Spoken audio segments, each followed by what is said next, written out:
የፔፓል ማፊያ እንዴት ሲሊኮን ቫሊ ሊቆጣጠር ቻለ? PayPal, the PayPal Mafia. PayPal Mafia.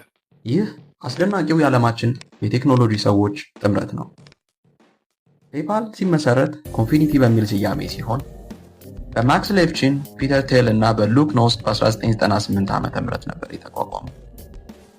ዓላማውም ኦንላይን ክፍያዎችን ደህንነታቸው በተጠበቀ መልኩ መፈጸም ነበር። ታዲያ ኮንፊኒቲ በ1999 ዓ.ም ባለቤትነቱ የኤለን መስክ ከሆነው x.com ጋር ውህደትን በመፈጸም ስያሜውን ወደ ፔፓል ለወጠ።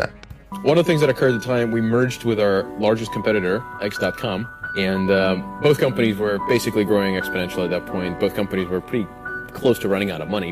በሰዓቱም እጅግ ፈታኝ የሆኑ የሀከርስ አታክ፣ የገንዘብ ማጭበርበር ድርጊቶች እንዲሁም ከመንግስት አካላት ግፊቶች እና ጫናዎች ይደርስበት ነበር። ፔፓል በ2002 ዓ.ም የአሜሪካን ስቶክ ኤክስቼንጅ መቀላቀሉን ተከትሎ ለኢቤይ በ1.5 ቢሊዮን ዶላር ተሸጠ። በ2002 ለኢቤይ መሸጡን ተከትሎ የፔፓል መስራቾች የየራሳቸውን ካምፓኒ ማቋቋሙን ተያያዙት።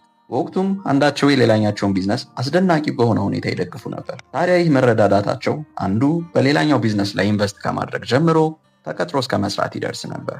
በዚህም ዓለማችን አይታ በማታውቀው መልኩ እጅግ ትላልቅ የቴክኖሎጂ ጂያንቶችን ለማቋቋም በቁ።